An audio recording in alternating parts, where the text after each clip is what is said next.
Right, today we are going to be ranking every transfer rumour so far that Tottenham Hotspur have been linked to this summer. I'm joined by Ben Bowman. Obviously, you guys will know him. Kish from Lily White Labs as well. If you are new to the channel, please subscribe. Please like the video as well. We'll greatly appreciate that. We're also recording a video for Ben's channel as well. So I'll leave all the links to that in the description.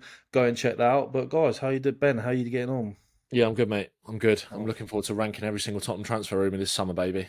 Let's oh get let's yes, get let's mate. get right into it. What a video. Kish, how you doing? Yeah, I'm good, mate. Yeah, I'm excited by some of these names here, to be fair. Not Yeah, that we've that's got a what they're going few. to sign, but Got a few big names here. We've got like 20, 21 players to get through here. So some of them who we haven't been linked to as strongly, we're going to sort of more briefly touch over. And then some of the ones that we've had strong links to, we're going to go a bit more in depth in. But should we just get straight into it with, now this guy, he's kind of been linked with a move away from Barcelona, which is why I've included him here. Obviously, a top quality defender, has had a bit of a struggle recently at Barcelona, been in and out of the team under Hansi Flick. It's Ronald Araujo. And I've always feel like we get linked to him quite. We were linked to him before. Was it before he went to Barcelona and in his first year at Barcelona? I've seen a Yeah, couple of links to him from some Spanish newspapers this summer as well. Thoughts on Araujo, Ben? yeah, I don't mind Araujo. I think he's good. I think that he's become a little bit probably overhated at Barcelona. He has had Yeah, some kind of bozo moments in the Champions League against Inter yeah, Milan. He was really poor in that semi-final yeah, second leg, especially. But he's still a really good defender. I think the difficulty is, I think obviously this is working off the basis that we're going to sell Romero. Is yeah, Araujo the right type of profile defender that we're going to need? Again, we don't really actually fully know how we're going to set up under Thomas Frank. So I think yeah, going with a defender that kind of ticks a lot of boxes rather than is a specialist necessarily in one thing. Like I think people are maybe looking at it a bit too almost like linear in the sense that if we lose Romero, then you need to go and replace him with another defender that's like really, really good on the ball. And Araujo is good on the ball, but his bread and butter is kind of being a bit more of a channel defender. And yeah, if you're going to let Porro push up on that right hand side, that Brentford kind of did do again. I'm falling back into trap myself a little bit here, but like Brentford last season kind of played a little bit more of an elbow back four at times where whoever was playing at left back would tuck in, and then it kind of depended on what fullback they were playing. Vandenberg was allowed to go forward at times, and then Kayode was allowed a lot more attacking kind of license further yeah. forward. And then you want someone that's really good defending the channels going the other way. And Araujo is that. He's strong, physical, quick, a good defender. So I wouldn't mind it, but I personally think that if we're gonna sign a centre half, I'd probably maybe go with someone a little bit more Yeah. ready made, I guess, for the Prem. I suppose. I mean, I'm not saying Araujo couldn't do it, but there's other names that maybe excite me a little bit more than him. Yeah, no, I hear that 100%. Kish, the other element to it obviously is how realistic is it? Do you think it's at all realistic that Spurs get Araujo this summer? no, I think I've seen him linked to Bayern. Yeah, Um, I think defensively he's got the capabilities to be one of the best pure defenders in the world. yeah, But I think he has got limitations on the ball, and his he seems to have some sort of mental deficiencies in terms of yeah, concentration. Yeah, I think he's really struggled with the pressure of coming back into the team after a big injury. yeah, But in terms of his physical profile, he's one of the best around. He's so strong and so quick. And there was times where Barca would just use him um, against any top left winger, and they just put him right back, and yeah. that left winger would just genuinely Did be a out of job the on game. Vinny so many Vin, times, yeah, didn't he did a yeah. job with Vinny. That was when Vinny was like the best player in the world. he? Yeah, And yeah, Araujo just dealt with that comfortably. But yeah, I think he's got some deficiencies on the ball in terms of his passing. So again, if we signed him, you'd need to replace that Romero sort of playmaking from the back in other areas somehow. yeah. He wouldn't be my first choice probably, and I think the wages will be massive anyway. I'll put him in not convinced for now, just because of like what you said. The wages is probably not that likely either. There's other profiles that Spurs are definitely more likely to look at. Talking about the centre backs, then should we talk about Marc Guehi? Because obviously he's been one that's been linked so often with Spurs this summer already. Talking about Romero replacements. If Romero, do you think we only go for Marc Guehi if Romero is to leave? And if Romero is to leave, Kish, would Guehi be your top choice? Um, Gay would be up there for me. Yeah, I don't think we'd go from without Romero leaving. Yeah, no Yeah, chance. Um, I do think I think Gehi's good on the ball. I don't. I mean, no one's going to be as good as Romero on the ball, right? But Yeah, um, yeah, I think Guehi would be a solid option. Like he's proven in the league. He's a very good defender. Um, I he wouldn't be my number one choice just because I do think there's better players on the ball. yeah. Although Guehi is comfortable on the ball. Um, but yeah, I think also the price point seems a bit wild at the moment, especially with his contract Yeah. running down soon. Seems like Uh, Crystal Palace are pretty happy to just still take like they'll still want hold out for £50 million from it seems like this summer, and they're pretty happy to let him run his contract down and potentially lose him as a free agent next summer. I thought there'd be more wiggle room with that. I think Liverpool probably thought so too. I heard like Liverpool were expecting a 35, £40 million bid to be accepted, and now it seems like Palace are going to hold firm for that 50, £55 million mark. Ben, how Yeah. hot are you on Marc Guehi? I think Gay's class. I think he's. I do think he's really, really good. I think one thing Yeah, as well, if we were to lose Romero, obviously one thing off the pitch, well, on the pitch and off the pitch that Gay he brings you is his leadership capabilities yeah, as well. 100%. Crystal Palace captain. I think he's England's best centre half, and he's kind of become the sort of A side of that England defence, which has actually become a little bit unsettled over the last few years with injuries, with Stones, etc. And I think Gay he took a chance at the Euros last year and grabbed it with both hands. He was England's best player in that Yeah. tournament. And since then, he's gone on to again have another really solid year at Palace as well.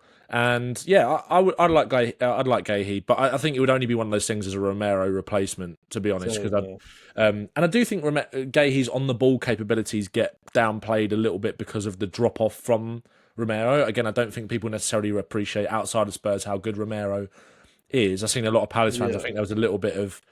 I think when people have said it before about questioning Guehi, they've kind of jumped to his defence naturally, as you're going to do, and he is very good. I think Guehi does on the ball sometimes.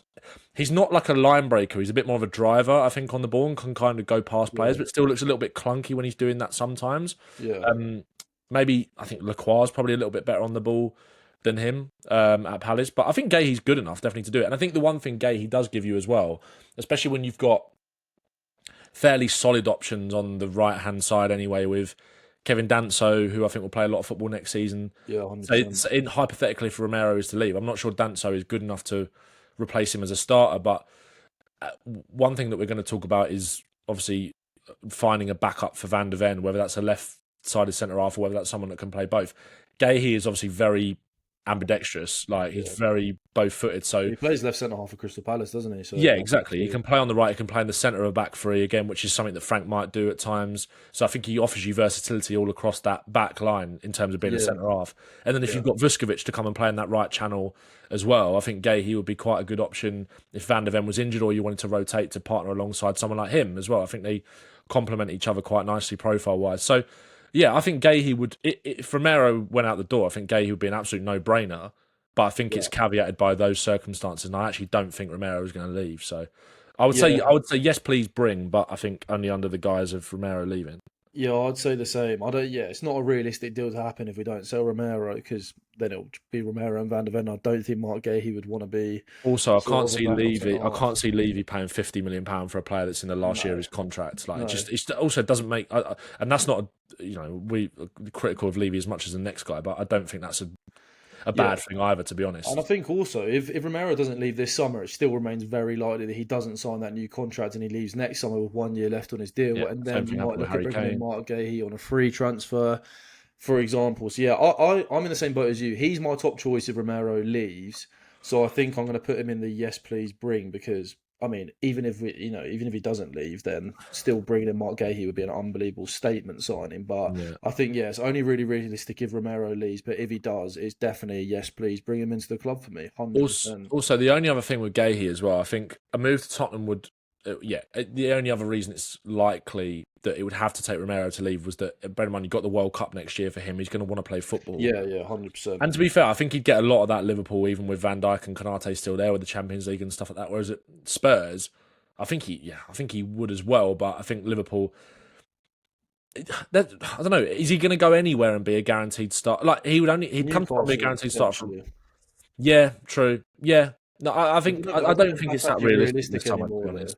I Yeah, always felt like he'd just end up at Newcastle. I thought that was such a good fit, like the Yeah. sort of eventual Fabian Schär replacement. 'Cause obviously, I really rate Fabian Schär, but last season I think he had some quite poor moments. I think he's slowing down quite a lot. The way Eddie Howe likes to play football, I feel like Marc Guehi would just been so well suited to that, but yeah, doesn't look like that's going to happen now. But yeah, I'm happy with Marc Guehi in there. You touched upon Van der Ven's sort of backup there, Ben, and mm, I think it's no secret that Spurs have to sign a left-sided centre half this summer, even if Ben Davies does sign a new contract and stay at the club, which is now looking likely.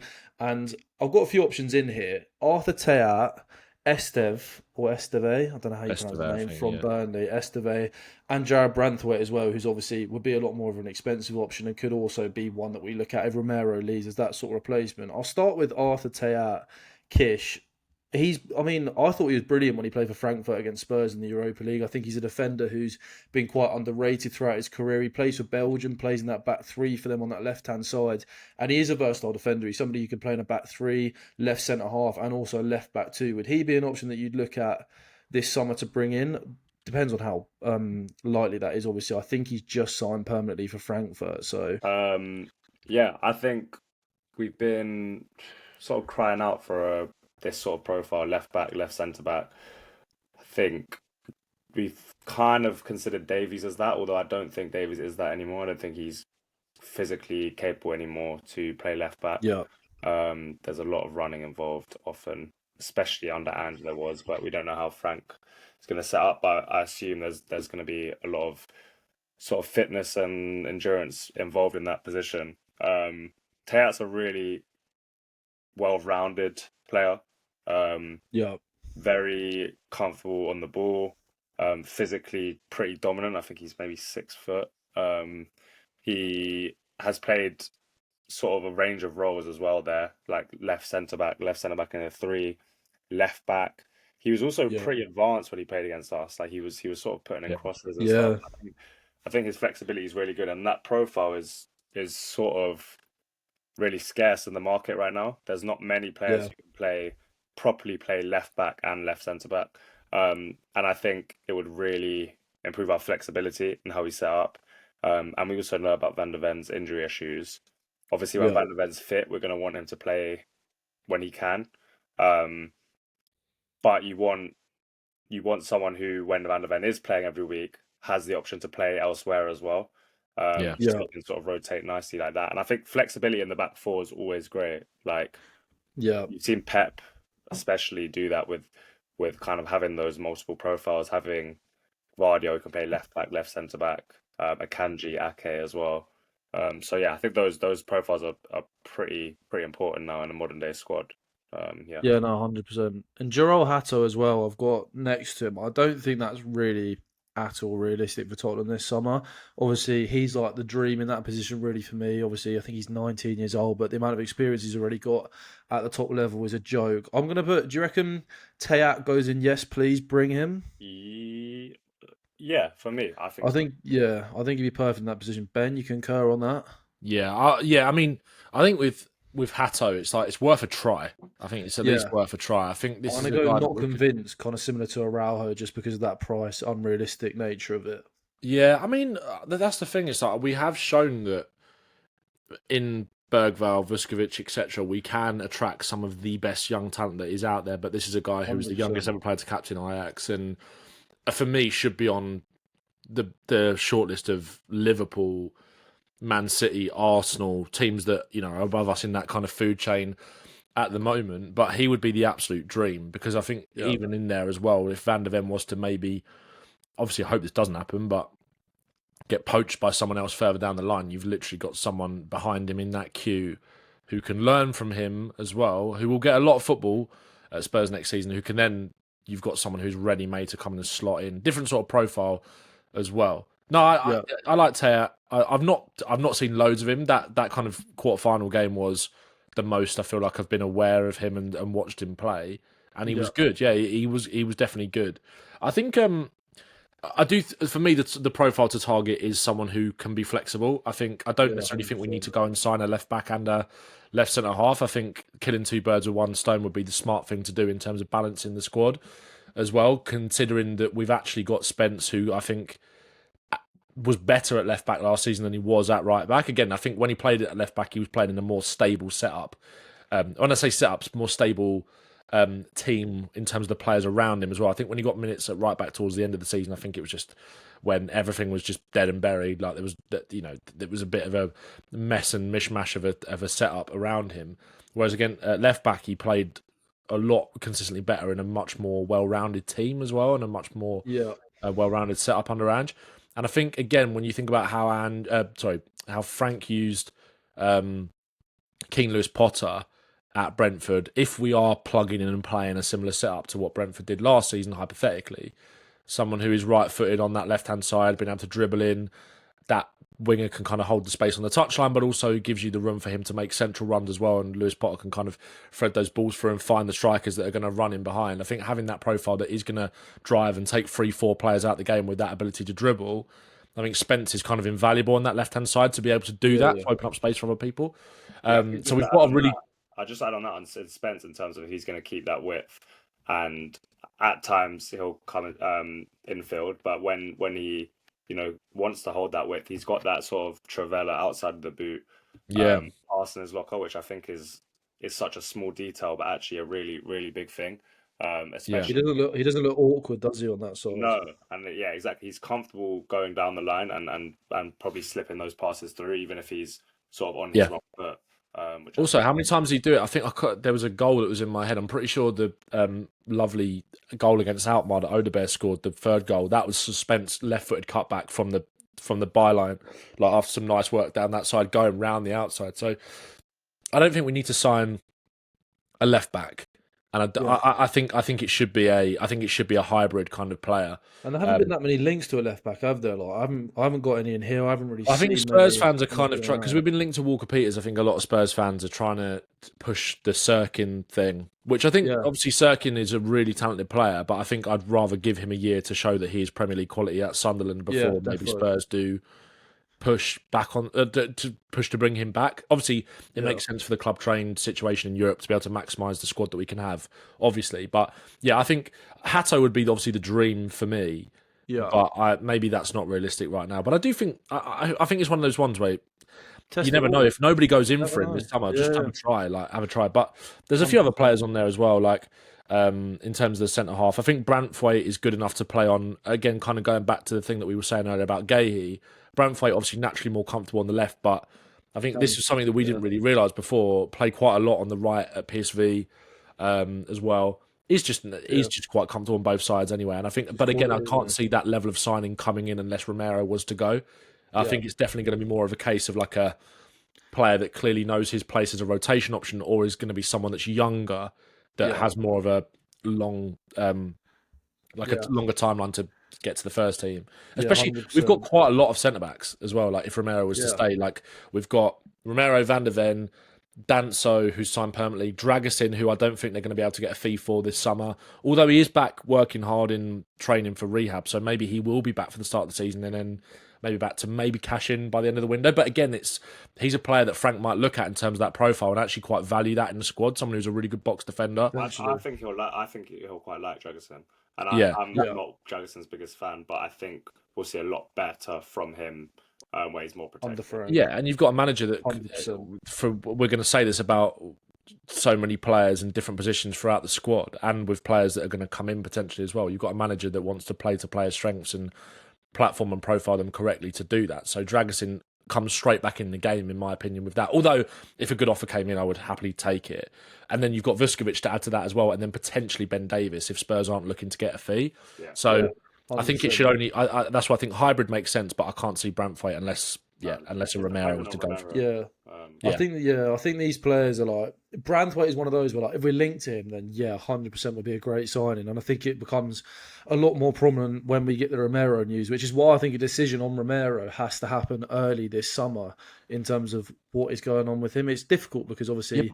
sorry on that as well. I think it's out of our hands. I think, to be fair to Spurs, I think they've made that quite clear. I think it's like if someone doesn't match the money that we want, then Levy is quite prepared to take him into the last 2 years of his contract, or last year by this time next summer. If Atletico Madrid or whoever don't step up 70, 80 mil, then Romero's not going anywhere, as far as I'm Yeah, concerned. no, The way I 100%. see it, They're like, not gonna pay that. yeah. So I think he stays. Yeah. I'm going to put a few of these other centre half links in the meh category. I think Nathan Collins is somebody who definitely has the qualities to maybe make a step up and has been great for Brentford over the past year or so. I think the money that they might want for him, though, after selling potentially players like Mbuemo, Vissa, obviously losing Thomas Frank as well, they don't want that squad to become too unsettled. Esteve at Burnley as well. I've seen rumours of them wanting like 50 million quid for him, Yeah, which crazy. I just think, for a player that we haven't even seen play Premier League football yet or anything like that, I think I'd want to see him with another season at Burnley before we maybe start getting serious about those links or the price dropping quite a lot. Diamonde as well. I'm going to put Diamonde in not convinced purely because he's going to Crystal Palace. That deal seems like it seems like it's progressing quite nicely. It doesn't seem like Spurs are really in for him. So again, it's one of those where I think we've maybe looked at him and decided to go other options or just haven't really progressed with our links on him yet. Kyle Walker-Peters, you touched on there, Ben. Obviously, he's club trained, homegrown.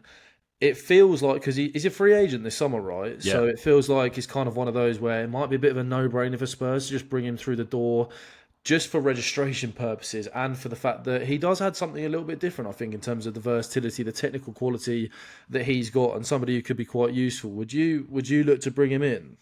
Walker Peters, yeah, absolutely. I think it's a no-brainer, to be honest.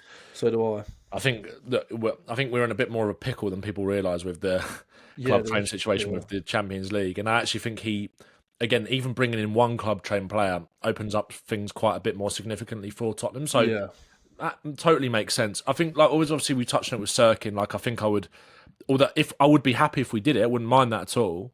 Yeah. But I think Walker Peters probably makes more sense. Yeah. He knows the club. He's experienced. He's a Premier League level player. Like I know he got relegated with Southampton, but he's 100% a Premier League level player. Yeah.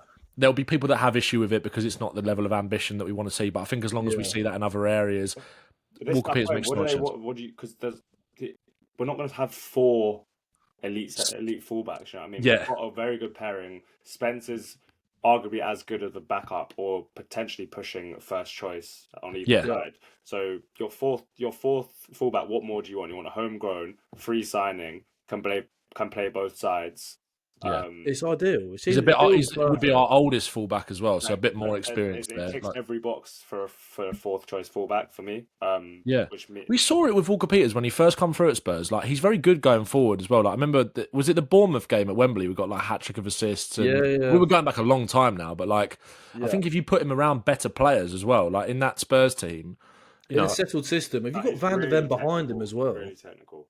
Yeah, if you've got Mickey Van der Ven behind him covering those maybe physical and defensive vulnerabilities, I think that 100% works. But definitely, absolutely fine. Like, it's also the case of it would have to take probably 2 of our fullbacks being injured for Walker Peters to become a regular starter for us anyway. So you'd like to hope that wouldn't be the case next season, and you'd always have at least 2 of Jed Spence, Pedro Porro, and a doggy available. So then his minutes will just be quite limited. Then, if it was like we're facing a majorly good side, he might even put Van der Ven left back. Exactly. 100%. That's always an option for us. Also, it's not as if he's blocking the pathway. There's no real, to my knowledge, there's not exactly many fullbacks from the academy that are knocking on the door. No. Also, I need to understand the whole club trained technicalities better. But if you were to sign him on a 1-year deal plus 1 or like a 2-year deal flat, it gives a couple of the other players a bit more time to... Because isn't it that you have to play for 3 years at the club after turning 18 to count as club trained? Is that right? Something like that. Yeah, so that then in 2 years' time, we've got players that are going to be on the cusp of that anyway that solve all the problems that we're currently having. Yeah. So it just makes sense to kick that down the road a little bit, allow those players to be registered club trained by UEFA in 2 or 3 years' time, and bring in a player that knows the club, has got experience, can play both sides, and is actually a decent defender. So 100%. No Just feels like a no-brainer for me. Obviously, he's not a dream signing. We've not got anyone in there yet. I'll stick him right up there, mate. I'm sticking up. Kyle Walker-Peters' dream signing this summer. Yeah. Daniel Levy will love that, mate. But looking at the next ones, some of these attackers, obviously, these are some of the players I feel like we've had a lot more information on, and we're a lot more strongly linked to a few of these. We'll start off with somebody who feels like he's been linked to Spurs since he came out of the womb, to be honest with you. And he's somebody that feels very Tottenham Hotspur. A lot of our dream signings. Eberechi Eze, obviously at Crystal Palace right now. We've just had new information on him regarding his release clause. The fact that the reason last summer a lot of clubs were put off was because it was £60 million up front, which is just absolutely absurd. And no club would really do that. Like you look at how Mateus Cunha's deal worked this summer, 3 instalments of £20 million. And that is looking like what it will take to get Eze out of Palace this summer. It's the same release clause of £68 million, just paid in different ways, which for PSR just makes basically the deal way more viable for any club looking at it. Would Eberechi be one of your dream signings, Kish, this summer for Spurs? He, if I'm looking at that list there, he probably wouldn't be in my dream. He'd be close, but I just think there's a lot more pressing. If we're looking at it from kind of a smarter, like head over heart kind of thing, Yeah, there's smarter deals to be done because I think we have a lot of depth on the left side, all of which haven't really staked like a guaranteed first team position, but we've yeah, got currently at the club Son, Moore, Odobert, Tell, who all prefer that left side, and obviously Eze can play 10 as well, can probably play 8. We probably wouldn't really want to use him on the right, although I'm sure he could do a job there. But as a footballer, I love him. Like he's so smooth. He can receive the ball in any kind of zone on the pitch. Really, yeah. really composed. Skips past players for fun, but also has that goal scoring potential that I think he's really added in the last couple of Yeah. years. Great ball striker, and I think he's kind of took that kind of Palace team into his own hands and become a real like leader in that team in terms of 100%. on the pitch, like taking responsibility, making things happen, sort of in tight games, being the match winner.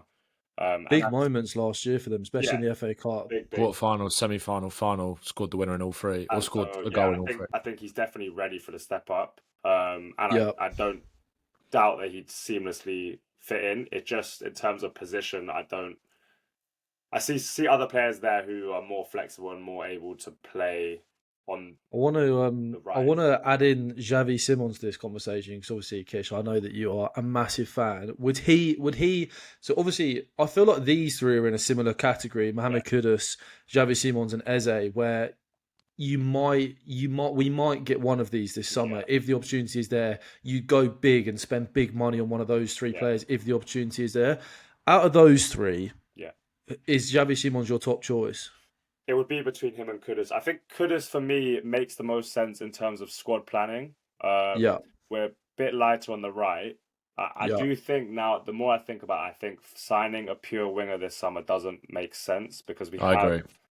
I think Kulusevski will become a right winger again under Frank. I think yeah. he'll really like his ability to create from those half spaces, which I've touched on last week. I think Kudus is that player that can really play multiple positions. Like he could play a midfield, he could play the 10, he can play on the right because he's left-footed. He's like really good at sort of drifting in from there, but he's also Yeah, got the burst to be like a proper winger out there. Even though he's quite one-footed, he's quick. Could go around the outside too. So I think Kudus makes the most sense. I think Simmons is just like superstar potential, and has been since he was like yeah, 10. Champions League yeah, experience as well. Yeah, I think yeah. he's the kind of player who just changes the club's trajectory. So Um, we all agreeing he's dream signing for me, potential? he's probably dream. Yeah, absolutely. Yeah. And would you have Kudus up there as well? I'd have Kudus as probably yes, please bring. Yeah, As I probably would with Eze. Like Eze, personality wise as well, I think he's just the kind of player you want playing for your club. Like he's humble, yeah, 100%. and I do think those things make a difference in terms of fan feeling, yeah. club I was gonna, feeling. yeah. So Oh, yeah, I think they're the kind of, and Ange spoke about it a lot, and I'm sure Frank feels the same. It's like character is so important in building a successful team, and Eze, especially as well if you're lose. Sorry to, especially like if we're going to lose Son as well. I think bringing in someone of Eze's kind of level as like franchise player kind of vibe, who is off the pitch is so well loved and Star. liked. It's one of those things that the fans will just absolutely kind of lap up. I'm with Kish in the sense that like Simmons for me, if you can get him, 100% do that. I think the problem with Kudus is that West Ham have set that price at like 80 odd million. They're going to try and force like a bidding war, which I think I'm just not sure I'd get involved in for that amount of money. For Whereas 85 to 90 mil that's rumoured, I'd be in a void with Kudus personally. I think out of those three, I think Eze is the easiest deal to do, which I think makes it the most likely, and then makes it. Yeah. I think there's people that have kind of gone a little bit too cold on Eze, if I'm being honest, like over the past few days, because I think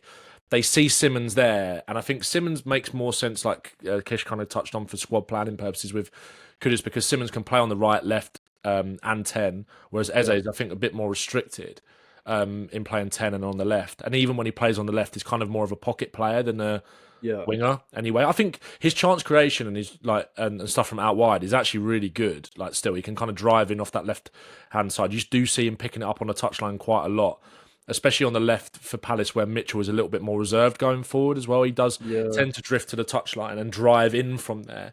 But he's more of a pocket player in that system. That kind of limited Eze, I felt, at the start of the season a little bit, where they were playing with those Eze on the left, Sarr on the right, and Mateta up front, with Mitchell's lack of involvement. Like, Eze actually didn't have a great first 6 months of this season. Yeah, he's really, really poor. And I felt like he was kind of getting isolated on that side. That's my issue a little bit with the Eze deal. It depends where he sees what he sees for the right hand side. If you're going to have Eze playing on the left, I do think you need someone who's going to be more direct wing winger, on the right. direct winger out on the right, because otherwise you're going to have a situation, if you have Eze and Kulusevski on either flank, that's fine, but then you're going to have ask for overlaps constantly from both fullbacks. That can leave those at the back, and whether he does that and has like a midfielder dropping in to form a back three or whatever, but it seems it's unlikely in my eyes that he does that, especially as he's quite pragmatic in how he. I've always sort of seen Eze, his best position absolutely is that sort of position that James Maddison plays in, that left side number 10 role, like where he's on that side, he can play a little bit deeper, link the play, he can sort of drift around in that area wherever he wants, like scores goals, gets assists, creates chances, like. And I feel like where Maddison is so injury prone, it's almost like I feel like Eze could become that guy over Maddison if he signs for us. I genuinely feel like he could become that starter. And I don't want to undervalue what Maddison has done for us and how good of a player he is, because he's been brilliant this season at times, and I feel like he is an underappreciated footballer in this Tottenham system. But I just think Eze, the availability, what he can do, I feel like he could come in and, if James Maddison's still having those injury issues, which obviously have haunted him throughout his entire Tottenham career, Eze could just really become that guy. Also, signing Eze could push Maddison to be even better as well. Like that's the thing. These three signings, Kudus, Eze, Simmons, make a lot of sense because they can play wide, but they can also cover the 10 role. And I think we definitely need 10 cover. Because Kulusevski's out till November anyway, so regardless of November, how long is he out for? I don't know. It's not really been confirmed yet, but I think it's a worse injury than people. I think Maddison will be back start the season, but I think Kulusevski, I think, will be more long term. In that case, it just makes sense to have 10 cover anyway, and you don't want to just bring someone a sort of inferior player to Maddison. You want someone who can push other positions as well, and that's why I'm sure they're targeting one of these three or someone else in that sort of role. Yeah, it's also a deal I feel like with Eze that the club have been obsessed with for so long. So I feel like if he's the most attainable, I feel like they're going to do what they can to do it. But I agree that I think Simmons would be that top level. Yeah. I'd probably have Eze over Kudus personally, just because I think that that's just personal. I think Kudus is a top player. Like I think he is, and I think again, I saw some people talking about it last week with Thomas Frank with his whole no dickheads policy and all this, and Kudus obviously had a few issues like last season. I don't really buy into that too much, to be honest, because I think you put him in a more stable environment at Tottenham with a manager that doesn't stand for any of that kind of stuff. Like West Ham was a circus last season. He's probably frustrated with how shit they were. He's their best player. He's their best player by a mile, Kudus. That game, and he was constantly demanding the ball. He was constantly. He scored the goal. Yeah, he's the best player. He scored and was a nightmare in that first half. And the midfield around him just kept losing the ball, and I think he was getting frustrated, and no one was sort of on his level. And he got the head, which he's a top player. Like I think he really is a top player. But 100%. Yeah, I think that's fair for those two. I think Xavi Simons, in terms of just that dream, like he's the kind of player that like Bayern Munich, the biggest clubs in the world attract. And if Tottenham were able to bring somebody of that level in, that'd be a huge statement, I think, in terms of the level of player that we can attract. But yeah, Eze and Kudus, 100%. Like they're both close to being dreams for me. And if we sign either of those, that'd be top signings, and again, just floor raisers. And they're the kind of players where they're so good as well that just if you get them, you kind of stop worrying about, okay, how is it exactly going to work next season? It's just like it's just Also, again, you're going back to a manager. We're moving away from a manager that requires specialists in essentially literally every position because he's so wedded to the system that he yeah, wants to play. Whereas Thomas Frank, I think you just give him a squad full of good, talented players, then he'll just raise the floor immediately and also actually profile these players are correct. Also, we're playing Champions League football. It's a squad game next season. And like you said, yeah. with Maddison, that injury record, like we're gonna, if we want to push and have those ambitions, those are the sort of players that you sign and make it make sense after. I think personally. 100%, 100%. Well, the next positions that we got to sort of discuss is over on that right wing because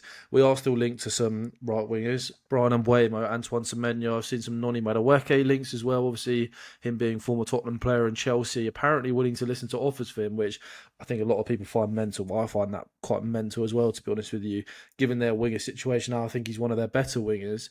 But out of these three, again, I want to touch on Semenyo first because I've been someone who's been big on Semenyo. We've got a group chat and we've had quite a few arguments over the past few days over Antoine Semenyo, especially Ben, just switching up his tune on it. But, that's fine. It's just how it is. No, but Antoine Semenyo, the problem is the price tag, £70 million.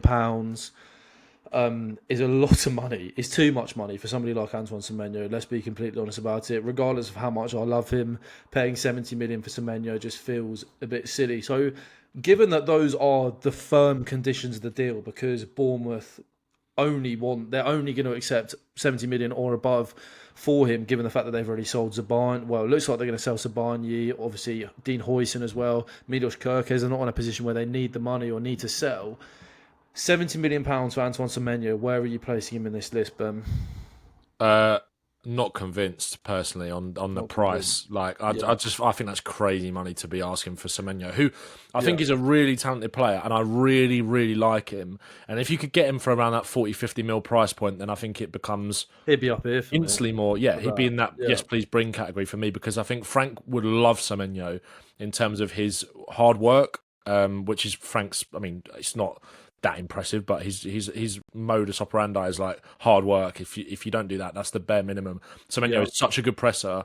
Off the ball works so well. He's a great ball carrier as well, and I actually don't think we have a lot of those players in our squad other than Kulusevski Yeah. in terms of being able to carry the ball, drive with it, take players out of the game.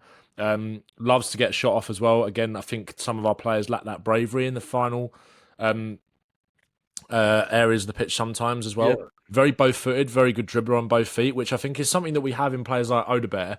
But Semenyo is far more explosive than someone like him. I think Odebear's more creative. I think Again, I think Semenyo would be such an exciting profile to add into this squad. Like you 100%, just said, not where for he's 70 like, mil.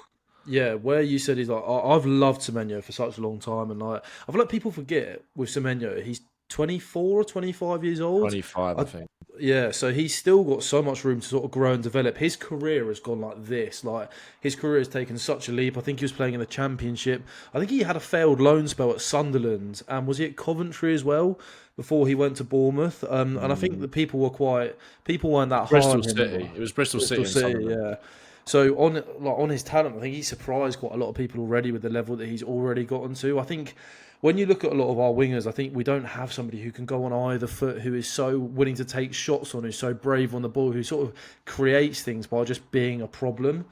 And yeah, it's just a shame about the price tag. He might be one that we go back in for next summer if he's got less time on his contract. If Bournemouth are more willing to sell. Kish, where are you at with Semenyo? Yeah, I really like him as well. I think he's very different to what we have. I think what I've realised after looking at our sort of squad situation is most of our wingers are sort of inside forwards and want the ball in behind, which is Yeah, actually quite rare nowadays to have wingers who make runs off the ball rather than want the ball to feet. yeah, And I think that's what we kind of need to look for in that front line is someone who's willing to constantly demand the ball to feet and will take yeah, responsibility on the ball, be comfortable holding onto the ball for a bit longer. I think Semenyo is really good at that. Like he can sort of drop into the sort of middle third out wide and then really carry it long distances. Whereas Johnson or Son or Tell even they don't want it in those areas. They don't want to be sort of have responsibility in that approach play. They want to be on the end of no, things. Yeah. And so I think Semenyo is, and also he's that kind of player who will take those risks in terms of he'll lose the ball and he'll constantly keep demanding it. And I think on Yeah. that right side, that's something we've been missing. So much personality, doesn't he? Yeah, and Speaks so well off the pitch too. really wants to make things happen every time he gets the ball. Yeah. I think that's just what we need on that right flank. Really, it's really difficult to make a decision on this because we don't know where Frank sees Johnson, Kulusevski, Tell, like what even shape we're going to be playing. And it's hard to know kind of which positions in that front line we really need to target. But just looking at kind of the squad last season and what we kind of missed, I think that was a major thing. 100%. I think that's something that's going to be so interesting. Like when we start getting all of the proper transfer rumours flooding through and we sort of get those strong links, what areas we're going for, what profiles we're going for in those areas, because that will obviously tell us a lot more at that point what Clear, Thomas Frank's the looking only to one do. I think is clear is they want a 10 or they want a 10 Yeah. who can play. Yeah, I think that's Yeah. the only Yeah. one I can really work out. 100%.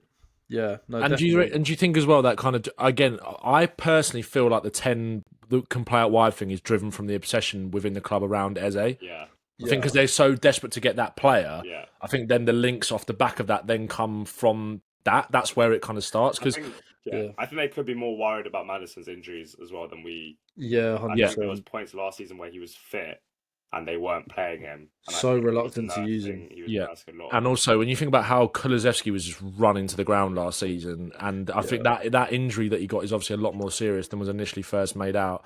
Gone to have surgery on it and all that kind of stuff. So, yeah. And also, we don't know where, like you said there, we don't know where Frank sees Kulusevski or Johnson. I think Kulusevski will be used kind of in the 10 as well as out wide, because I think I saw James Alcott made this point in his video, although I think Maddison will fit better there, to be honest, than Kulusevski. If we do play the system that Brentford played last year, Kulusevski's work rate is something that Frank will absolutely adore with what Damsgaard did last year. Yeah. But Yeah, I think Semenyo, it's just like, because the thing is, I do feel like we probably need, because again, we've got two very, out on that right-hand side at the moment, if you take Odegaard out of the equation, because I think he's actually our best winger on that side of being able to do this, Kulusevski and Johnson are so heavily reliant on playing with 1 foot a lot of the time. Johnson's first time finishing on his left isn't too bad, to be fair. Saw some good goals against Southampton and Roma, but it's his dribbling on both feet that he just does not want to do. And whereas Semenyo, like you couldn't if you watch a Semenyo compilation, you probably couldn't tell what foot he was. No. And I think adding that is such a valuable skill set. So hard to defend against. So hard to defend against. In this area as well, obviously, been linked quite strongly to Brian Mbeumo. It seems like Brentford are holding out for £60 million to Brian Mbeumo. There's been reports that they want the same price that Wolves got for Mateus Cunha.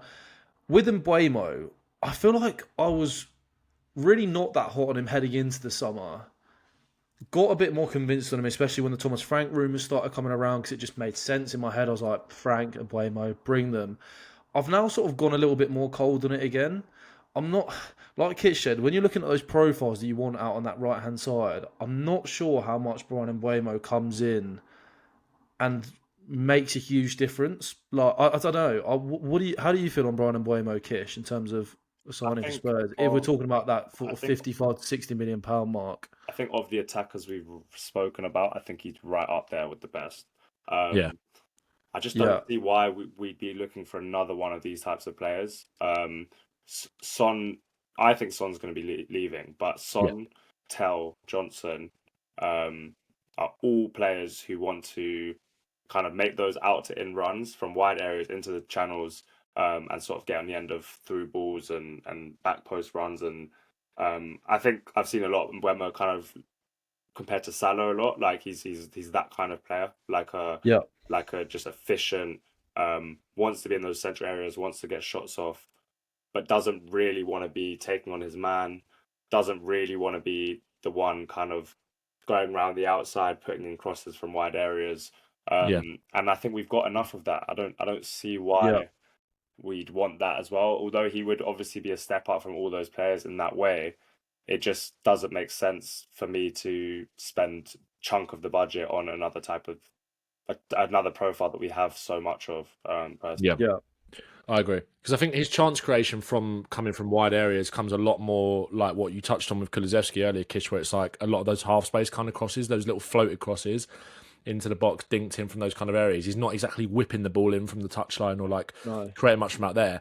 Again, I do feel like he's maybe a little bit better at Kulusevski of coming in from the touchline and driving into central areas to get shots off. Again, Brentford will coming up against at home, especially Brentford will coming up against a lot more lower blocks because of how Brentford evolved in terms of being a bit more aggressive at home in their style this season under Frank. So naturally, teams were having to sit off them a little bit more, which is where I remember there was a goal that Mbeumo scored against Newcastle where he coming off that right-hand side, just drove all the way into the box and then wrapped it in the top corner. He did a lot of that sort of stuff as well, which I think is something that we do miss. Like, obviously, we had that with Sonny for a while on that left-hand side, but on the right-hand side, I think Kulusevski, he always leaves me wanting more in those kind of in those kind of 100%. situations. I He think should be better than he is in He's those sort of 100%. definitely situations. got that in his locker. I know Yeah. he's got that in his locker. I've seen And him again, do it. this is where Frank comes in terms of actually, he might look at Kulusevski and go, well, I've actually kind of already got that there. I've got a player that can do that there. It's just about finding it and refining his game a little bit more. Exactly. And I think I'd rather, don't get me wrong, if Spurs spent £60 million on Mbeumo, it's like with all of these attackers, right? As a fan, you can't help but not be excited by it. They're all really good players that Spurs should be looking at 100%. Same with Semenyo, Kudus, Simmons, Eze, all of them. But I think Mbeumo, actually, all of them kind of makes the least amount of sense, like in terms of profile, even though I'd be happy with it. It's just that, thankfully, I think we've built up quite a good radar of attackers that we kind of want to go for. And this isn't me, it's not me saying it makes no sense. It's just that comparatively, I think I would probably avoid.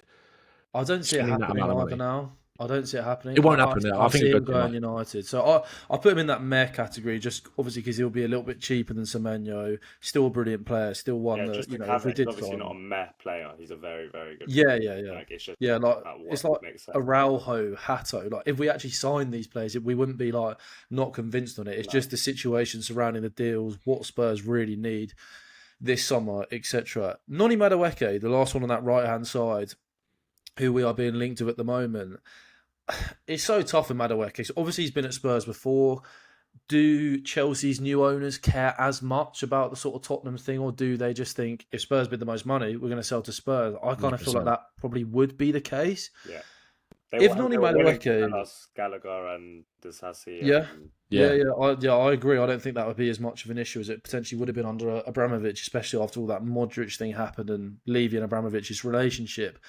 But with Madueke, I've seen rumours that Chelsea want to get their money back that they paid for Madueke, and if they can get a little bit more, that would be the most ideal situation, which is only you're looking at £42 million. Yeah. If you could get Noni Madueke for, say, £45 to £50 million, that for me genuinely feels like oh my God, do it. Like, for me personally, Ben, how do you feel about that? So I know you're a big Madueke fan. I love Madueke. I've been trying to spend the whole last couple of months on different channels trying to flog him off to Newcastle because I feel like it makes way too much sense to go there. Man. Oh my God. Because obviously where they're not getting Mbeumo now either. I think that makes too much sense. If Chelsea are only looking for that amount of money, one, I think that's stupid. Like, I think, to be fair, I think that's what he's worth. I don't think he's worth any more than that. But when you see the market value of some of the other players in the market on the same positions, I think they could be asking for more money. How they're going, oh yeah, we'll have 45 million for Madueke, but we're going to spend 50 million on Gittins. Like, I find that crazy. Bonkers. I think it's absolutely bonkers because I think Madueke as well. Don't get me wrong. I think Madueke can be frustrating. But all of Chelsea's wingers are in that. But I find Neto incredibly frustrating. Like, incredibly frustrating as a player. I find, obviously, they're going to have Esteval coming in, who I think is a top talent. But apparently wants to play 10 as well. And obviously, they've got Palmer there. So I don't get why Chelsea are selling him. I really don't. And to be honest, I think we end up at the end of the window and he's still a Chelsea player. Like, I think that will. So do I. I think that will 100% happen. I think it will. They'll get into. Well, I mean, they're in the Club World Cup at the moment. I don't see it happening. But I think, again, a winger that can go on both sides, is comfortable going inside and outside, get shots off. I think he can switch off a bit defensively sometimes. But I don't think it's through a lack of hard work. I think it's just switching off at points.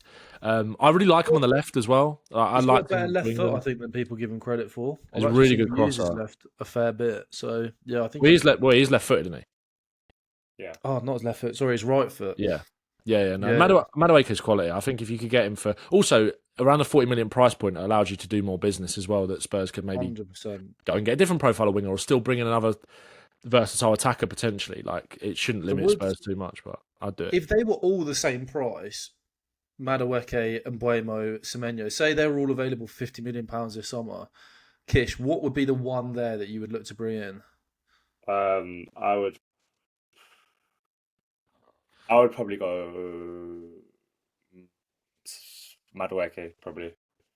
See, Mm. that's so he's available for the cheapest, it I think seems. Madueke is like a star level player if he gets the right development. I think he's way off it, not way off it now, but he's some way off it now. But in terms of the tools, his ability to get dribbles off that end in a shot, I think it's something crazy. His stats last season of like shots from a dribble is mad, and Yeah, I think he's super dangerous 1v1, like pretty much consistently every game. And it's just about yeah, that sort of. I think it is a mental refinement thing. I think it's like Yeah. being more consistent, being more, yeah, like decision making. A lot of the time, sometimes he dribbles in the wrong areas and things like that. But I think looking at our squad, we don't have any players like him. I don't think anywhere near like him. And I that's agree. I'd go. also only 23 years old still, which is like ridiculous in I don't terms think of he that counts as silly look. homegrown, by the way. I think he. No, he doesn't. He would, but he would homegrown, not club trained. I was literally just googling that now. Yeah, that's it. Sorry, yeah, Yeah, I'm Yeah. yeah. yeah, he's a yes, please bring him for me if Yeah. he's available for that sort of price, 100%. Now, we'll cover the last attacking player that we've been linked to. There's two there.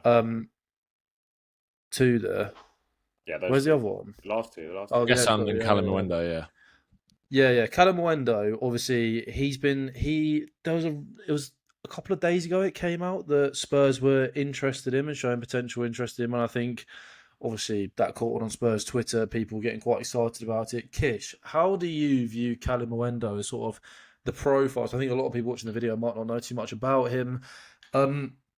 What kind of profile is he? And is he somebody that you'd look to bring in as sort of that Dominic Solanke backup, obviously playing as a Yeah, number so 9? I want to actually compare both of them. Obviously, they're both playing in League One, Yeah, Keston and Kalimundo, and I think this yeah. heavily depends on what the club want from that backup. So, do they want Mm, someone who is a Solanke sort of regen, sort of similar player? Like he's going to come on and provide exactly what Solanke does, but obviously takes minutes off him, can sort of slot into the system that we're trying to make when Solanke's not there? Or do you want an alternative player who's something completely different, who, is going to be more of a box poacher, less probably refined in link up, but is really hungry to yeah, score goals? And I think the latter is Kalimundo. I think he's someone who's really sharp in and around the goal.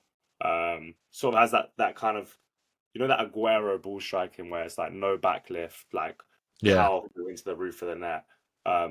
Really, really nippy, like sharp player, but his all-round game is lacking a little bit, I think. He's quick, he wants to run in behind, and I think Gesson's completely the opposite, really. I think Gesson could play across the front three. He really likes to like drop into those Solanke type areas and then turn and drive, and his ball carrying in those central areas is like really impressive. But again, less of a sort of box threat, more happy to drop into deeper areas. And I think for me, I want an alternative. I want someone who Yeah. yeah. is I going to agree. constantly push the back line back, constantly running behind, whereas Solanke's not going to do that. I think you want kind of, especially as you're in your strikers, you want two different profiles. And that's why I'd lean towards Callum Wendo, even though I think Gesson is probably the better player. Yeah, And I think Gesson has really big potential, and it's whether the club want to invest in that and potentially look at Solanke's sort of succession plan and Gesson sort of developing into that starter, or they want just someone who's going to be completely different that they can use to win matches basically straight away. yeah. So yeah, Do you those are think it could be more of a guess and in the future, bringing Callum Mwendo yeah, for now, and then yeah. sort I of think Solanke has a bit of a ceiling at Spurs. I think he's a very good yeah. striker. I don't think he's a He's winning never going to be world class, is he? Like title. anything like that. I'm sorry, Yeah, for no, sorry. 100%. Yeah. So would you have Callum Mwendo in the yes please, bro? I'd have Kalimundo and yes, please bring, and probably Not convinced on I'd Gesson probably have not for now. because he's too similar Yeah, in my eyes. yeah, Yeah. 100%. Ben, are you agreeing on that? Yeah, I totally agree. I've got a video coming out on Callum Mwendo in the next couple of days or so. I think it makes more sense, to be honest, to go with someone like him. He reminds me quite a lot of like a Defoe type striker profile as well. Like similar to Aguero in the sense of like minimal backlift with a shot, likes to get shots off quickly, shift it out of his feet and shoot quickly, which I think is something that Solanke actually massively struggles with. I find him quite sluggish in front of goal. It's the weakest area of his game, isn't it? 100%, because everything else is top. Like everything with Solanke is like, and I think like Frank obviously name checked Solanke in that interview that he did the other day. He name checked a few players, but he name checked Solanke and was like, I really like him. He said we're gonna make him score a lot of goals. And obviously under Ange last season, his focus was more about link-up play. And I do think with the players that we have got in that front line, like Johnson and Tell, who thrive running into that space, if you're taking some of the Brentford principles that we have seen Frank kind of optimise with that front line, like Mbuemo and Sharda running off Visser, or Visser being the one that runs in behind. I think if Solanke can just find that little bit extra bite to get in the box off the back of his own hard work, then the guy will score 10 plus more goals a season. And I think if you can make him a bit more refined in and around the box, score scruffy goals, which is something that Callum Mwendo, like, there was one thing that kind of struck out to me more. There was a few lovely finishes with him where he'd get the ball played in the channel, he'd peel off the left centre back and then fire it first time across the goalkeeper. He also scored a lot of like scruffy finishes in and around the box as well, which is what Richarlison does give you as well. Richarlison, and we're going to need to Richarlison should go 100%, but we're going to need to replace that element of the striker that we're going to lose with Richie as well. Find that little bit of space. One thing I was really impressed with Callum Mwendo, which I'm going to go into in my video as well, is that ability to, in cutback situations, finding that couple of yards, that space in the box to receive those kind of chances and finish first time to get on the under cutbacks is quite impressive. So I like him. I like from what I've seen so far. We don't need to break the bank with a striker signing. I think it needs to be more of a market opportunity. And I think Callum Mwendo, if he's right there, I think 20, 30 mil makes sense for me. Do it, 100%. The next player I want to talk about quickly is, well, we've been linked to him. I don't think he's going to come to Spurs, and I just don't see the point in this at all. And that's James Trafford. I just feel like we've invested in Kinski. Obviously, we've got Vicario as that starter. Whatever you think about Vicario, I like Vicario, but I'm still unconvinced that he's going to be Spurs' number one for the next 5, 6, 7, 8 years and be sort of an elite level goalkeeper. I still think he's got, a little way to go in terms of that consistency in his game. I mean, you saw last season some games. I remember that Wolves away game, for example, the period after his injury, he was just so erratic for. And I feel like that's the bit that he's really got to improve in his game. But then you've got Kinski there, who is that sort of 21-year-old young, looks really promising on the ball. I think has a long way to go in terms of shot stopping and becoming that elite goalkeeper in a more traditional sense. But as a modern day goalkeeper, I just don't see the point in bringing in James Trafford this summer. It makes no sense. It makes absolutely no sense. I'm going to put him straight in that void. I think he could be a top goalkeeper in the future, James Trafford. And I feel like a move to Newcastle would be the best move for him. Again, probably Nick Pope might still be that number one next season, but James Trafford going in would be that immediate backup there and would probably push Nick Pope for minutes next season too, and might even become that starter. I think Trafford starts for Newcastle immediately, to be honest. I think Trafford, if the option was to go Spurs or stay at Burnley, Trafford should stay at Burnley as well, because he's going to need minutes. Like, he's not going to play at Spurs. Like, no. I think with Kinski, I'm pretty sure when we signed him, the initial plan was to sign him in the summer, but we got screwed over with the goalkeeper situation out at Tottenham. With the injuries and stuff, even when Forster got injured, it was like, okay, no, we need to bring this forward, which is why I think that you're seeing someone who is a little bit erratic at times. And I always check back to it, like that Aston Villa game with Kinski, where he let in that goal that he should not have let in from Ramsey in the first minute of the game. He responded really well in that game and made so many good saves. And I think he's so complete with the ball at his feet. He's a baby, like in terms of his football career, especially in terms of being a goalie. Like, you think about the longevity of a keeper's career. Yeah, I think he's going to be really good. I was sat right behind him when he made his debut against Liverpool in that first leg of the Carabao Cup. He was amazing. Sat right behind him, and mate, the crowd were loving him in those first 20 minutes. Some of the passes that he was making. It was like some of the older guys around me were like, God, we've never seen a goalkeeper like this before. I think they were a bit unconvinced at first. Just get rid of it! Yeah, literally. When he kept pulling them off, it was like he was convincing them a little bit more. But obviously, he had the one against Villa, the one against Arsenal, that Trossard shot that he sort of let through him a little bit. Like, there's clearly, I feel like that for a keeper, though, like he's clearly good at that. Like, there's clearly shot-stopping ability there. I feel like a lot of that is just almost confidence, nerves, playing in the Premier League for the first time. The situation he came into was shambles at that point. He was a young player coming from a whole other country and was chucked into semi-final of the Carabao straight away, and then sort of asked to just be our number one for a month or so. Yeah. Yeah, I think we gotta take that with a pinch of salt. I mean, like I hundred really percent. like in terms of his ball playing. I think Frank will love him. Do you think he becomes our number one next season? No, I think maybe in the year after that he might. Yeah, I think Yeah, I Frank's agree. so I big agree. on drawing the press and to do that, I think you need your keeper super comfortable, super brave. I think Vicario is brave, but Kinsey's better technically. And Didn't so those sorry, areas, didn't Mark Flecken, was it that he had more yeah, touches more than touches than any other, any other keeper. Yeah. yeah, in the Prem? So they love doing that. But also Um, I think they had more long Yeah, so kicks from the they back. often draw the press. Yeah. They might play a few short passes to kind of entice the opposition, and then that ability for a keeper to be able to pick out the wide men once the press is kind of brought That on. is Kinski. That Yeah, Yeah. with that literally is space that's Kinski. created, I think that's massive. Yeah, Yeah. Also, whatever goalkeeper it is next season, I think they can both push each other 100%. yeah, They are, definitely. again, James Alcott made a good point about this in the video in terms of the way that Brentford, and I remember touching on this when I did my how Spurs set up under Frank video. They've always got the pivot there in build up. They're always together, quite narrow.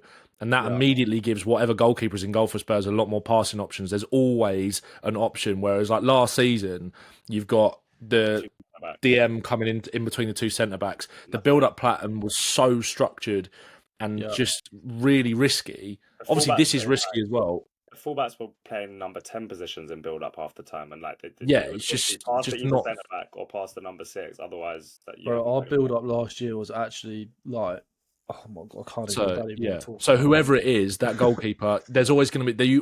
Frank obviously wants to take the risk in the build up.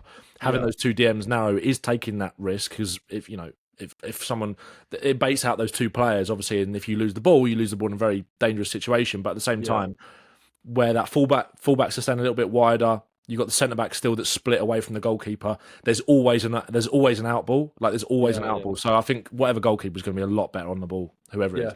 No, 100%. I think Vicario is. I think actually even Vicario is overhated and his on the ball 100%. ability sometimes. And He his just, mentality as well is something that Spurs yeah, need, especially if we're he going to lose just Romero, still, etc. Like, he just still terrifies me a little bit. Just his nature, he always will scare me. but then Regardless again, of if sorry, I he's will like made just a say, mistake like, for like a year. yeah, well, I will just say that Frank has got obviously Frank and Cochrane have got very good records at improving attacking players. That's kind of what Brentford have been known for, as well as the likes of Norgard, etc. in midfield, which we're going to come on to. But Flecken was terrible. The season before last. Like, he was absolutely shocking for Brentford. And then last season, you saw a massive improvement in his game. And I think he's got a track record with that with like Collins as well. Collins was a player that I never rated. I really, really struggled to find anything positive to say about him at Brentford the season before last. But again, Yeah, he's got this ability to just improve players. And I think, yeah, 100%. yeah, No, I completely agree with that.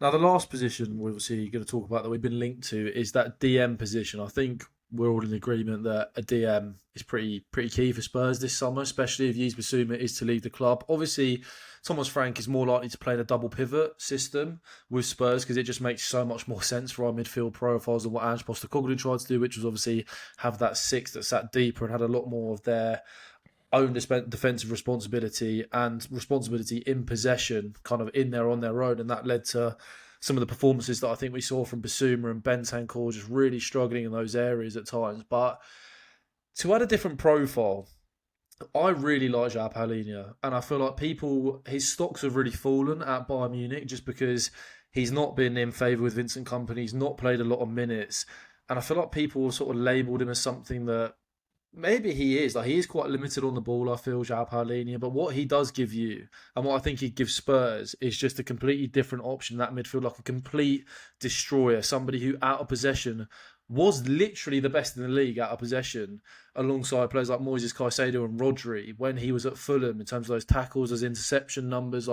It was ridiculous the work that he did there. And I also feel like he's a player who is very happy to do that and just give the ball around him to the players that are better than him. He doesn't try anything extravagant, but I don't feel like you always need that. And I feel like especially when you're playing those top six sides away from home, you're playing at those difficult away grounds, somebody like a João Paulinho I feel like would be invaluable in this Spurs squad. Kish, in terms of that midfielder, first of all, what profile would you like to target in there? I know that it obviously will make a difference if we lose Romero or not, but with Romero staying, let's say, what midfield profile would you like to target in there? And is João Paulinho someone you'd look at, especially obviously with the £30 million price tag the Bayern have sort of set for him this summer?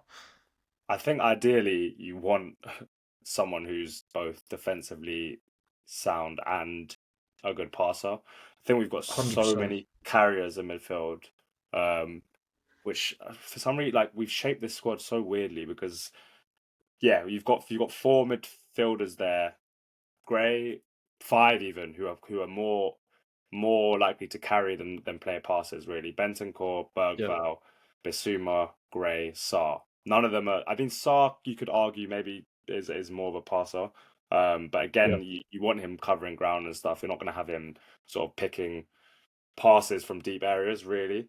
And I No. think we're really missing that kind of player in our squad. And ideally, you'd want someone who can do both, or probably one destroyer like a Palhinha and one deep passer, and Yeah. probably get rid of two of the carriers. Yeah. It's a difficult one. I do think probably in the first season especially, and um, with our other kind of players around the pitch in terms of our fullbacks being pretty attacking, I think maybe you're right. I think a destroyer, especially if Romero stays, could be more important. And Yeah. those sort of a lot of the passes in Frank's build up aren't difficult passes. They're often like you've just got to be one step ahead and kind of know what's around you, and it's like bouncing it back to the keeper or flicking it around the corner. They're not like really extravagant Yeah. through the lines passes, but then again, Brentford will be pressed much more than Spurs are going to be pressed next season. Spurs will have different Yeah. challenges in terms of like more time on the ball, but being able to thread a ball through the eye of the needle kind of passing. So it's a Yeah. difficult one, and it's hard to know again how Frank wants to set this team up. I would probably lean towards a deep passer rather than a destroyer, Yep. Hmm. because it's Spurs and because we're going to be facing much more opposition that sit off us than teams that are going to sort of press Yeah. us. I do think Bergvall, Sarr, Bentancur are all defensively capable, whether if it's in a double pivot. Um, Yeah. physicality and Gray as well. Sorry, physicality wise, they're all pretty smart. I mean, Bergvall's smart popular, Gray's a smart popular. Um, so I think I'd probably lean towards going for one of the other more technical players, although I Yeah. do like Polina's defensive abilities. So do you feel like in an ideal world it would be both? It would be say a João Paulinho plus a Ravella or a Stiller, and you Yeah, get two different profiles in there, and then you've got the yeah, three other players who are more carriers. yeah. Like But if you were to do that, then then you're looking at having to move on at least two of those midfielders. would you Basuma's move on? Basuma's pretty much gone. I don't think Yeah. we're Yeah. going to want to move on Bentancur this soon because No. he's I too think young otherwise. Bentancur's signed a new contract, isn't Yeah, he? Yeah. and we don't know what the plan is with Gray. I don't like. No one really knows where Gray is going to be deployed. So it's Yeah. difficult. But I think if we're going to do it in order, I think the priority for me would be more of a deep passer, Cool. over a Yeah. destroyer. But I would I obviously 100% ideally like hear both. that. And Yeah, I think in more games and more situations and scenarios that Spurs would have to deal with, that would definitely be more beneficial. Like I said yeah, about Paulinho being useful in those big games away from home, Spurs have less of them than games at home when you're playing teams who are sitting in a deep block. Who you want somebody who can have sort of 100 passes, 100 yeah, touches, whatever the numbers are, and And can mo- really keep a and game ticking. and manipulate the block as well, move the ball from Yeah, side to yeah, yeah, side. I think Stiller is that's where someone like him excels. That's why he's been linked with Real Madrid as like the Tony Kroos yeah, replacement. I know they might find a little bit of that in Trent Alexander-Arnold if he plays more yeah. centrally, potentially. I think they might go down that route. So if that opens the door for someone like a Stiller, then that's amazing because he's 20, 23, I think. 23, like Set so piece much ability upside. too, like free kick taker, can take Yeah. corners. Also, Like, like with Ben, I think he's the perfect player to like complement someone like a Bentancur or a Bergvall. Who Bergvall is so good at carrying and driving forward, and he does so much good work in the middle third and the final third of the pitch. But he's so good when it comes to interceptions and reading the game. And I think that's where Bentancur excels as well in his defensive work. His interception numbers are right up there. So I think again, I think you need someone alongside him just to kind of complement that. Bentancur can be good enough to just break up play and be disciplined. He can definitely do that. We saw that under Conte when, like, don't get me wrong, I think Bentancur became a little bit over criticised and hated towards the end of last season. I say hated, that's a bit strong, but like over hated towards the end of last season. And in those Europa League games where Spurs did play more of a disciplined game, He's good. Yeah, he's good. he was really good. And we've spoke before, I'm pretty sure, when we've done videos together about when his role was incredibly simplified under someone like Conte, that was when Bentancur absolutely thrived. And with a more stable defensive structure around him, I think Bentancur again can hopefully find those levels under Frank, what we saw under Conte. I think, I'm with Kish though, because I do think Bentancur can switch off a little bit sometimes when you are trying to build out. He's not exactly the one-touch, two-touch man that you want to play the way he's facing a lot of the time. Play those passes back to the centre half. Play those passes back to the goalie or the fullback to draw the team onto you even more. To then go into that space to then receive the ball back to keep moving and then move up the pitch. I I he's think just a very risky. Bentancur's a very risky player in both in possession and out of possession. So yeah, off the ball, he's going to go high and try and win the ball high up. Often kind of forgetting about what's behind him, and that can be yeah, great at times, especially when Frank wants to press high. I think he's a really good presser. When it's like his responsibility to hold the center of the pitch, like he had a lot last season, is why I had issues with him because he's not yeah. disciplined enough to do it. And I same agree. as in on the ball, I think when he's receiving in build up as a single pivot, he's got so much responsibility to not lose the ball, not take too many risks. And at times, I think he wasn't even really checking his shoulders. He was sort of turning into trouble. How many times did you get just pinched off him? Yeah, and that's like such a difficult role that one. But yeah, I just don't think he had the mental sort of temperament to play there on his own. But I think with a partner, we'll see a much more improved player. I saw I think I sent it in the group chat the other day. I saw a graphic that was kind of looking at, let me see if I can just find it quickly. It was obviously you've been quite a big fan of Lucien Agume at Sevilla, Kish, like as a defensive midfield option. He's very, very good at that. He's a Like, really good combination of both. He's someone who's a bit of a destroyer, but really good passing ability. yeah. And he profiles incredibly similar to Christian Norgard, Yeah, where there was a graph that kind of went through progressive passing DMs in the top 5 leagues. And him and Agume and Norgard were very much grouped in that graph together. And I think, look, I think Spurs could do worse than maybe trying to bring Norgard with them. But I think if you're looking at someone who maybe has a slightly higher ceiling, who's a bit younger, I think that's probably the route to go down. But Norgard played such a pivotal part in what Brentford did of just keeping them ticking over, and also that ability to just sweep things up as well. It doesn't have to be the best player in the world, the most fancy, but if you can just keep it simple under pressure and win the ball back, that will go a very, very long way in this system when you've got protection around you and a partner. With the Norgard thing, though, I think it's going to be such a different role at Spurs because of, like I said, the team's constantly wanting to win the ball up, high up, against Brentford. And when that's happening, it's quite it's quite easy to just keep it simple, move the ball, keep moving the ball around the press. Yeah, simple passes, whatever you see, play it. Whereas when teams sit off you, it's more time. It's thinking, okay, I need to, play a 40-yard switch, or I need to really take risks here. And that's why I think the role is going to be a bit different. And we're yet to see if Norgard hasn't really faced that much, so you don't know what the translation would be like. He's also like 31 years old, Christian Norgard. So yeah. It's I'm not saying Spurs should do it. I just think that it's like. I think you're right with the younger profile of him. Could be like similar 100%. profile. Agume got, 100% do it. I think Arsenal bidded for Agume. It's game over, I think, with that. But then again, they're going for Zubimendi as well. Like, I just don't really understand that with Arsenal. Zubimendi's done. They're getting wrapped rid of up, isn't he? And Jorginho, yeah, good point. That's quite frustrating. So, but do you know Spurs should go for we're not going to get linked with him, but if you can somehow get Boubacar Kamara away from Aston Villa, I think he's so perfect. That would be the dream signing, but there's just no way. So out of those three, then Stiller, Paulinho, and Ravella, whereabouts are you putting them? I think Stiller would be the highest. I think Ravella is quite a good blend of both from what I've seen. I think Ravella's quite a good progressive passer, keeping it neat and tidy. Oh, Ravella. And he can break play up. Stiller worries me a little bit physically. He's tiny. Smaller. It's not like we have a real like defensive minded player to go next to him. Where Yeah. No, but I suppose you can balance the physicality that you lose no, with him yeah, with someone like a Bergvall or Sarr, maybe. it's just like with the both fullbacks, another midfielder, our centre backs are pretty, like risky in terms of how they step up high. I think Yeah. you want someone at least a bit not defensive minded, but having those defensive fundamentals.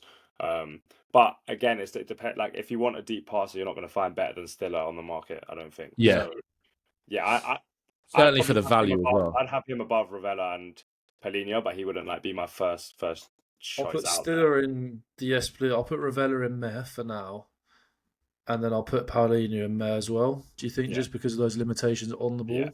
I Yeah. think that's fair.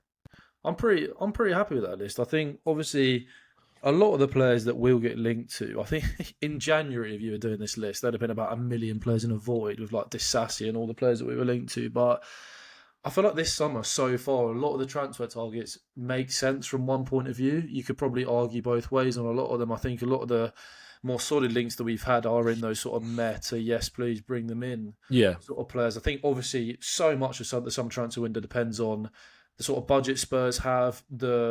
Obviously a lot of it depends on the other club, what they want for a player, wage demands, etc. And I think you'll probably find that the 3 or 4 players that Spurs maybe sign might not even be on this list at all. A lot of the links will crop up later down the line in the transfer window, but I think we're all pretty happy with that. Yeah. It's also why I'm not panicking right now about not signing any players. I think there's a lot of Exactly. people losing their head a little bit because we all want that transfer dopamine. You see the way that other clubs are moving. But Yeah. I think where you've got a manager that's coming in now that, again, is his main shtick and his quality, I suppose, is that ability to transform and improve what's already there when you look at what he's done with Brentford. So don't get me wrong, we need to add 3 or 4 players, in my opinion, out of this list, and maybe some other players that Yeah. we don't even know about yet with the way that Lang works. But I'm quite calm about the situation right now. It feels like we know what we want, and it feels like we can kind of just be yeah. I do don't it think we more. should be bloating the squad much more. I think it should be one in, one out, and we will sell. So I think obviously we're going to buy because we're going to sell, but I don't think we need this squad's already quite bloated in certain areas. Certain Yeah. areas pretty light. We've done that. Yeah. It feels like we've done that over the past couple of years, over the past couple of transfer winners, where we bought in quite a few players, and we got to a point, I think, especially with our recruitment of young players, where we've got a lot of quality in our squad. I really do believe that, and I think people, obviously, we finished 17th last year, so I think maybe the casual who's not as in tune with a lot of the talents that we've got might go, you finished 17th, well, like you need a complete rebuild, but that's just not the case with Spurs this summer at all. And a new manager coming in, I completely agree. I'm happy with that list. I think we might even revisit it in a month or two when we've obviously had a lot more transfer targets and the transfer window is heating up a lot more for Tottenham Hotspur. But yeah, I appreciate you guys coming on. Obviously, like I said, there'll be another video with me and Kish over on Ben's channel. But Kish, if you tell the people where to find you. Yeah. You can find me at Lily White Lab on both Twitter and TikTok now. We've just started making videos on TikTok. But you can also find me with my personal, more general football opinions on Kish.100 on TikTok as well. Yeah, we're trying to release one video on each per day at the moment. So yeah, go check that out. Yeah, it's going well. And I'll tag all of Kish's links down in the description as well if you want to check him out. Ben, where can they find you? Ben Bowman YouTube and then TikTok as well on both accounts. I appreciate you having me on, mate. Yeah, nice one. And thank you very much for watching. Like I said, if you're new here, please subscribe, like the video. There'll be plenty more Spurs content coming out later on this summer. And yeah, nice one.